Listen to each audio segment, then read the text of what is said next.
अल्लाह ने चाहा तो आपकी अम्मा भी जल्दी ठीक हो जाएंगी। 40 दिन तक जो भी आएगा इस घर में उसे ऐसा ही लगना चाहिए कि तुम्हारी आज ही शादी हुई हो। मानो तुम बहुत कमजोर है तेरी याददाश्त। हाँ,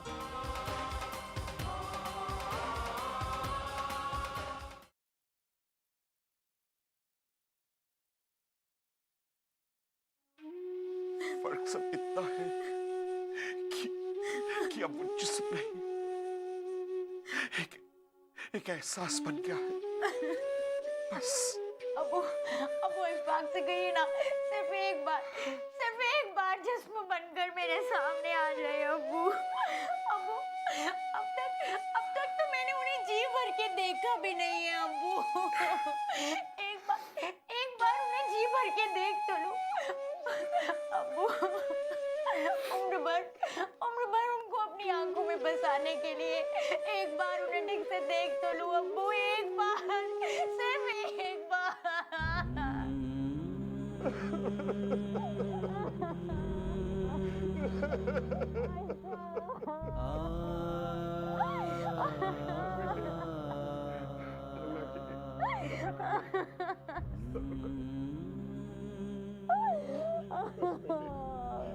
सब्र करो बेटा, सब्र करो।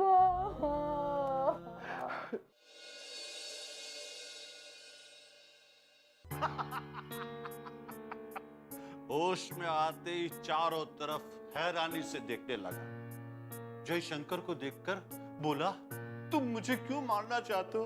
मैं तो तुम्हें जानता ही नहीं। मगर जो ही मैं सामने आया, मुझे देखकर उसके पैर गीले हो गए। ज्यादा कह मत लगाओ। अपनी खुशी को छुपाकर अपना चेहरा गमज़दा बनाओ। हमारे भतीजे की मौत हुई है, हमें गमज़दा नजर आना चाहिए। हमें इतना दुखी नजर आना चाहिए कि लोगों को लगे कि हमारे सगे भतीजे की मौत हुई है। मगर अंदर की खुशी को कैसे छुपाऊं भाईजान? मुझे तो अपना साया हवेली के गलियारों में टहलता हुआ नजर आ रहा है। मैं देख रहा हूं एक मसनद लगी हुई है जिस पर आप बैठकर जमीनों के कारिंदों को डांट डपट कर रहे हैं। मैं देख रहा हूं सारी हवेली दुल्हन की तरह सजी हुई है और आप बस शाकिर, बस। इस ख्वाबों की दुनिया से बाहर आओ। रास्ता बहुत लंबा है अभी। हवेली तक के रास्ते में बहुत सारे कांटे बिछे हुए हैं। अब कौन सा कांटा बचा है भाईजान? सबसे बड़े कांटे को तो मानो आपने मिट्टी के नीचे सुला दिया है। वो अशरफ बेग अपने बेटे की शादी रचाने चला था, हवेली को एक नया वारिस देने चला था। अब अपनी बेवा बहू की कोख से वारिस पैदा करके दिखाए। जितनी ऐश करनी थी तुम और तुम्हारा खानदान कर चुके अशरफ बेग। अब हमारी बारी है। अब हम हुकूमत करेंगे शानदार हवेली पर। अब हम हुकूमत करेंगे। बस बकवास बंद करो, बहुत हो गया। मेरी बात ध्यान से सुनो। जी, कल हम हवेली जाएंगे अशरफ बेग के गम में शरीक होने। मगर कुछ देर पहले ही तो हम अशफाक के कफन दफन में शरीक होकर आए भाईजान। सारे गांव ने हमें देख लिया है। अब हमें वहां जाने की जरूरत क्या है? जरूरत है बेवकूफ, जरूरत है। अशफाक तो जा ही चुका है। अब उस जायदाद के दो ही वारिस बचे हैं, एक बूढ़ा ससुर और एक नौजवान कंवारी बेवा। बूढ़ा तो जवान बेटे के गम में चला ही जाएगा, बचेगी वो कंवारी बेवा। सारा का सारा माल उसके कब्जे में होगा। जवान है, कल शादी जरूर करेगी और अगर ऐसा हुआ तो हमारी सारी मेहनत पर ऐश करेगा कोई और। मैं ऐसा नहीं होने दूंगा। हम उस बेवा को ही उड़ा देंगे। नहीं, हर मसले का हल उड़ाने से नहीं होता। मेरा उसूल है कत्ल सिर्फ तब करो जब उसके अलावा और कोई रास्ता मौजूद ना हो। तो और क्या रास्ता है हमारे सामने? है, रास्ता है, वही रास्ता जो हमने पहले अशफाक के लिए सोचा था। मैं समझा नहीं भाई। मैं समझाता हूं। हम हवेली आना जाना बढ़ा देंगे। हम इस तरह दिखाएंगे कि हम अशफाक के गम में गमगीन हैं। और जब अशरफ बेग को इस बात का यकीन हो जाएगा तो हम अशरफ बेग को इस बात के लिए तैयार करेंगे कि वह अशफाक की बेवा को अपनी बेटी बनाकर निकाह के लिए तैयार करे। इससे हमारा क्या फायदा होगा? वही जो नसरीन को अशफाक की बेगम बनाने में होना था। मतलब ये कि जब अशरफ भाई बहू के निकाह के लिए तैयार हो जाएंगे तो हम अपने फरीद को शादी के लिए पेश कर देंगे। मेरी बात समझ में है।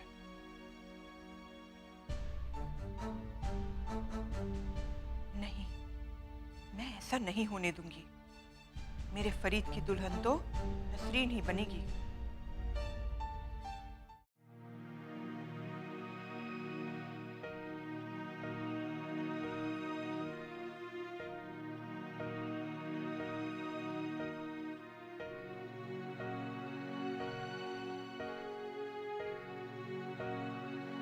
आदाब। माफ कीजिए बेग साहब, इन तरह के हालात में हमें बहुत परेशानी होती है। एक तरफ मरने वाले के घर वालों का दुख और एक तरफ हमारी इंक्वायरी। बहुत अजीब सा लगता है। जी इंस्पेक्टर साहब, हम समझ सकते हैं। आप अपनी कार्रवाई कीजिए। इस घर के सभी लोग आपके साथ। बस मुझे आपसे 2-4 बातें पूछनी थी। जरूर पूछिए। अशफाक साहब को बुलाने वाला फोन किस वक्त आया था? तकरीबन 10 साढ़े 10 बजे होंगे। उसके बाद कोई फोन आया हो?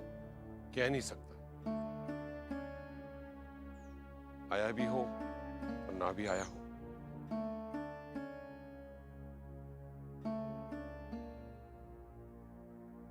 क्योंकि अशफाक मियां फोन अपने साथ ले गए थे।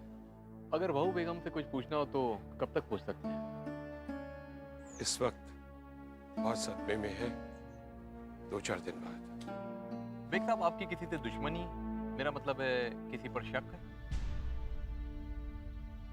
नहीं इंस्पेक्टर साहब, ना तो हमारी किसी से कोई जाती दुश्मनी है और ना ही हमें किसी पर कोई शक। ठीक है बेग साहब, जरूरत पड़ी तो फिर हाजिर होऊंगा। आदाब।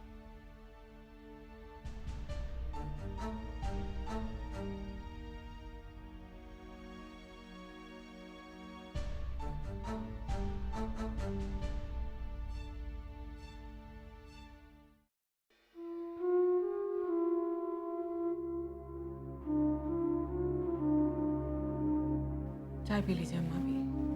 नहीं बेटा, दिल नहीं कर रहा है। अम्मा भी, कल से आपके मुंह में एक दाना तक नहीं गया। तबीयत खराब हो जाएगी आपकी। और आप तो जानती हैं आपकी शुगर। क्या होगा? ज्यादा से ज्यादा मौत ही आ जाएगी ना, तो आ जाए।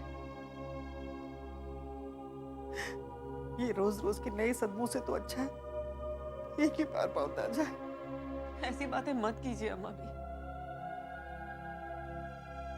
आप ही हिम्मत हार जाएंगी, हम दोनों का क्या होगा?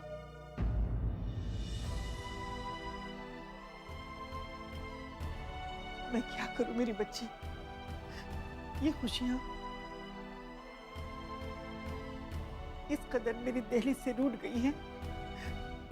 मैं जब भी थोड़ा सा मुस्कुराने की कोशिश करती हूँ, वक्त एक नया गम मेरे सामने लाकर खड़ा कर देता है।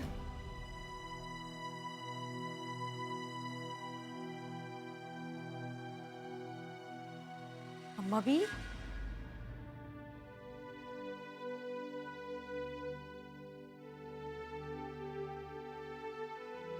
अम्मा भी, आप रो रहे हो?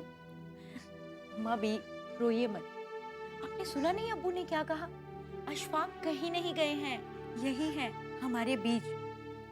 पहले एक जिस्म थे और अब एक एहसास बन गए। वो कहीं नहीं गए अम्मा भी। आप रोइए मत, रोइए मत। हाँ बेटा, तेरा अशफाक एक एहसासी तो बन के रह गया है। तेरे अब्बू ठीक कहते हैं।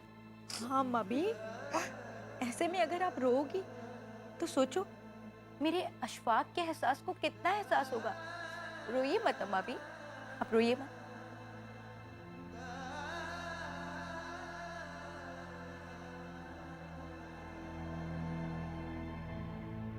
ठीक है बेटा, हम नहीं रोएंगे, लेकिन तुम जरा रो लेना, क्योंकि तुम्हारा गम बहुत बड़ा है। मैं तुम्हारे इस गम को समझती। रो लेना बेटा, वरना तेरा कलेजा फट जाएगा। अम्मा भी, मेरा अशफाक। अम्मा भी, अशफाक।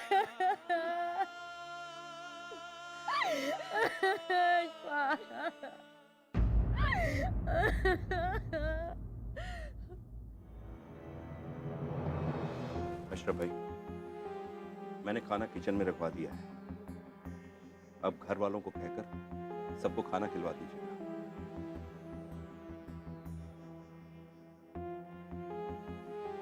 अब जल्दी कीजिए ना भाई, वहां कब्रिस्तान से राज और मजदूरों का कितनी बार फोन आ चुका है भाई।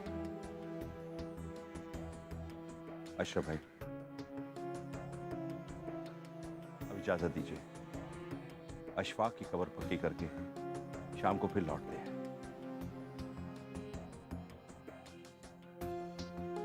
हौसला रखिए अशरफ भाई, हौसला रखिए।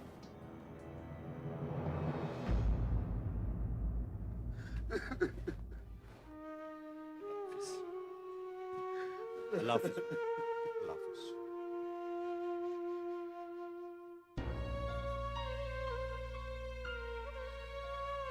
वाह मियाँ वाह, आपके भी सब्र का जवाब नहीं। पुलिस वालों से कहते हैं कि मुझे किसी पर कोई शक नहीं, मेरा कोई दुश्मन नहीं, तो फिर और क्या करता? क्या करता नूर मियाँ? बोलिए क्या करता? अरे मियाँ, इन्हीं का नाम ले लेते। क्या ये लोग आपके दुश्मन नहीं हैं? अपने सीने पर हाथ रखकर कहिए मियाँ, आप अपने अशफाक मियाँ के कातिल नहीं हैं ये लोग। कहिए मियाँ। हो भी सकते हैं और नहीं भी। हमने खुद अपनी आंखों से तो कुछ नहीं देखा था।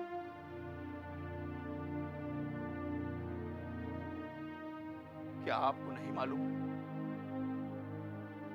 कि लालच के ये बंदे आपकी हवेली और आपकी सारी जायदाद किसी भी कीमत पर हड़प करना चाहते हैं? तो ले जाए, जिसे जो लेना है ले जाए, जमीन जायदाद सब कुछ ले जाए। मुझे कुछ नहीं चाहिए। मेरी दौलत तो मिट्टी के नीचे दफन हो गई।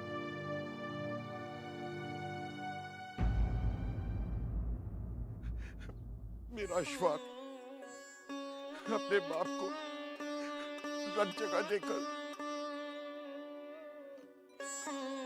खुद चैन की नींद सो गया है, सो गया।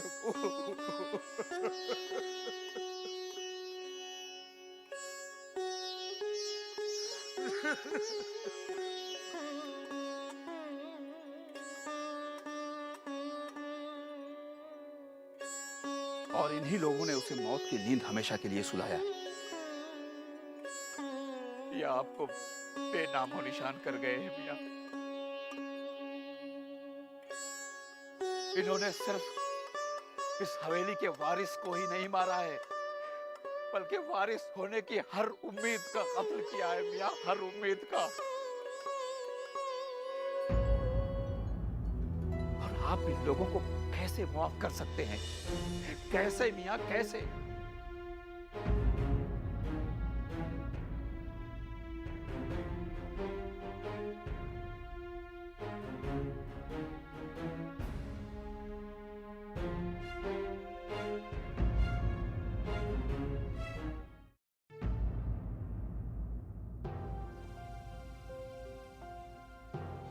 सीने पर हाथ रखकर कहिए मियां, आप अपने अशफाक मियां के कातिल नहीं हैं ये लोग। कहिए मियां।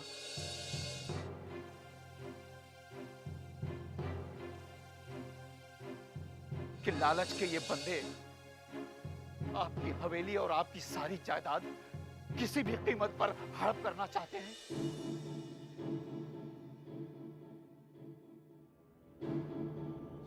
इन्होंने सिर्फ इस हवेली के वारिस को ही नहीं मारा है, बल्कि वारिस होने की हर उम्मीद का कत्ल किया है मियां, हर उम्मीद का।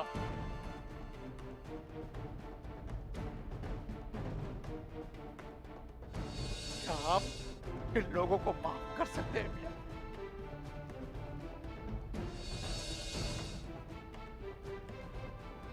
नहीं, नहीं, मैं इस हवेली को वीरान नहीं होने दूंगी। मैं अपने अशफाक की हवेली को बेनामो निशान नहीं होने दूंगी। मैं दूंगी इस हवेली को वारिस। मैं अब्बू की शादी करूंगी। हाँ, शादी करूंगी।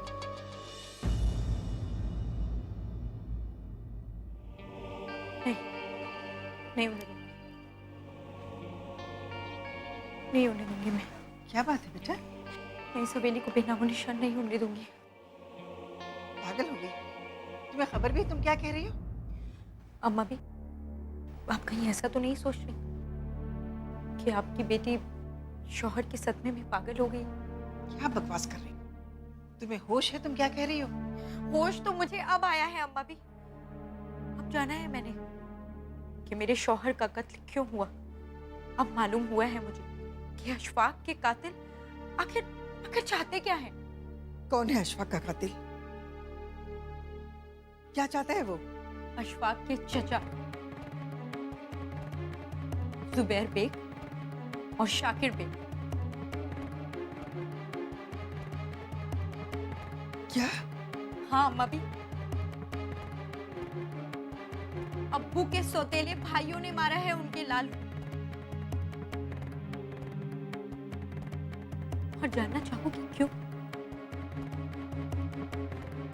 इस हवेली के लिए, हवेली वालों की जायदाद के लिए, मालो दौलत के लिए, इस हवेली को वीरान और बेनामो निशान करने के लिए।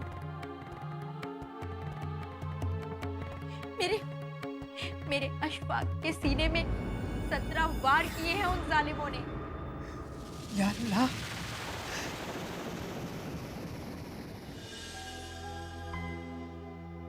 पत्थर का कलेजा दिया है तूने इन जालिमों को। लेकिन मैं उनके नापाक मंसूबों को कामयाब नहीं होने दूंगी।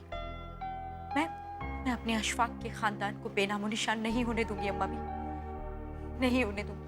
बेटा तुम एक अकेली और कमजोर औरत हो, तुम अकेली क्या कर सकती हो? नहीं अम्मा भी, मैं कमजोर नहीं हूँ। और अगर एक औरत अपनी पर आ जाए ना अम्मा भी, तो पूरे मर्द से ज्यादा ताकतवर होती है। मैं इस जायदाद की एक फूटी कौड़ी भी नहीं दूंगी किसी को। मगर कैसे बेटा? मैं अब्बू की दूसरी शादी करूंगी और आप देखना अम्मा, एक बार फिर से इस हवेली में वारिस की किलकारियां गूंजेंगी। अरे अब्बू राजी हो जाएंगे? होना पड़ेगा उन्हें, इस हवेली के लिए, मेरे लिए, अशफाक की रूह के लिए उन्हें तैयार होना ही पड़ेगा अम्मा भी। उन्हें लड़की कौन देगा? आप देंगी उन्हें अपनी बेटी, अपनी कायनात। शमाइला!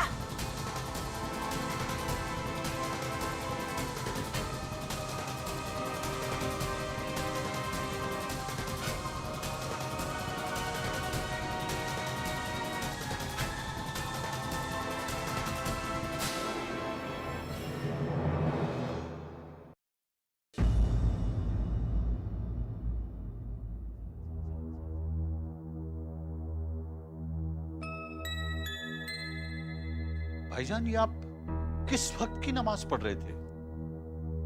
पहले 2 रिकात नफिल मुआफी के पढ़े अशफाक को कत्ल करने के लिए, फिर 2 नफिल शुक्राने के पढ़े कामयाबी के इतने करीब पहुंचाने के लिए। भाईजान, मैं भी आज एक नेक काम करके आ रहा हूँ। अच्छी बात है, दोनों भाई साथ साथ जन्नत में जाएंगे। मैंने आज आपके भतीजी की कब्र को चारों तरफ से साफ सफाई करवा दी है और राज से मजार की डिजाइन बनाने के लिए कह दिया है। काम शुरू हुआ? बस 2-3 घंटे में शुरू हो जाएगा भाईजान। मजदूर सीमेंट और ईंट लेने गए हैं। अरे देखो तो सही, ये फरीद और शमशीरा कहाँ चले गए? कल से दिखाई नहीं दे रहे। जी भाईजान। मैं यहाँ हूँ, आपने बुलाया मुझे। कहाँ हो भाई? कल से तुम्हारी शक्ल नहीं देखी मैंने। आपके पास किसी की शक्ल देखने की फुर्सत ही कहाँ है? जाने किन किन कामों में मसरूफ हैं आप। किन किन कामों से क्या मतलब है तुम्हारा? मतलब ये कि जिन कामों की तफसील मैं नहीं जानता। बड़ा उखड़ा उखड़ा लग रहा है तुम्हारा बेटा आज। इसकी तबीयत तो ठीक है ना? वो कल से इसे हल्का हल्का बुखार है। अरे कुछ बुखार उखार नहीं है हमारे भतीजे को, बस जरा बड़ा हुआ है। क्या सुन रहा हूं मैं ये? तुम्हारे चाचा क्या कह रहे हैं? मुझे क्या मालूम, उन्होंने कहा उन्हीं से पूछी। तो सुनो, ये जो कौन कौन से काम वाली बात है ना, ये सब तुम्हारे लिए कर रहे हैं हम लोग। हम दोनों का तुम्हारे सिवा और है ही कौन? जी, और रही तुम्हारे बड़े होने की बात, तो अगर तुम बड़े नहीं हुए हो, अब तुम बड़े हो जाओ, क्योंकि अब से हम तुम्हें बड़ों का काम ही सौंपने वाले हैं। बड़ों वाले काम? मैं कुछ समझा नहीं। मैं समझाता हूं। आज से तुम हवेली जाना शुरू कर दो और वहां जाकर अशरफ बेग के आसपास ही रहना और अपना ज्यादा से ज्यादा वक्त भावज के पास रहने की कोशिश करना। भावज? हाँ, भावज, अशफाक की बेवा।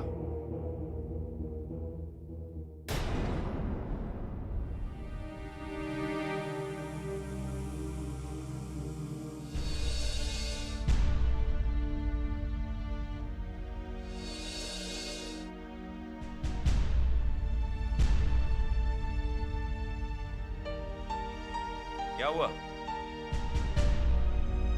नहीं, कुछ नहीं। आप कुछ कह रहे थे? हाँ, मैं अशफाक की बेवा के पास रहने की बात कर रहा था। लेकिन क्यों अब्बा? क्योंकि मैं उससे तेरी शादी करवाने वाला हूं।